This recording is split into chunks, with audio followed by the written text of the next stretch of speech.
कल सुबह आद्या फिल्म से एक बहुत ही बड़ा गाना आने वाला है, जिस गाना का नाम है कि उठवाई ले हम सारावा के दिन में, थाना बाटे हमारे जमीन में।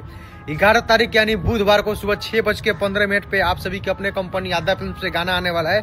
तो आप सभी भाइयों से रिक्वेस्ट है कि आप सभी कल सुबह इस गाना को इतना प्यार दीजिए ताकि सभी को पता चल सके कि गाना आने वाला है। और सभी भाइयों से रिक्वेस्ट है कि आप सभी भी एक वीडियो बनाकर डालिए कि कल सुबह आद्या फिल्म से एक बहुत ही प्यारा गाना आने वाला है 6:15 पे कि उठवाई ले हम सारावा के दिन में, थाना बाटे हमारे जमीन में।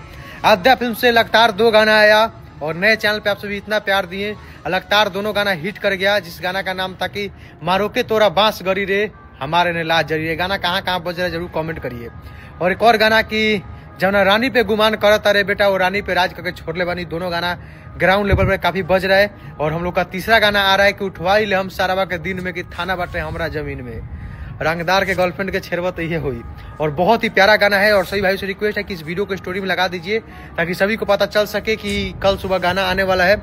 और आप सभी भी पोस्ट करिए और एक वीडियो बना के हमको कोलैब कीजिए कि कल सुबह 6:15 पे आद्या फिल्म से एक गाना आने वाला है। और हमारे कंपनी से जितने भी गाने बजते हैं उसमें सबसे ज्यादा योगदान आप सभी भाइयों को होता है, क्योंकि आप सभी जितना सपोर्ट करते हैं उतना कोई नहीं करता है और आप ही लोग के सपोर्ट को बदौलत गाना बजता है। Love you.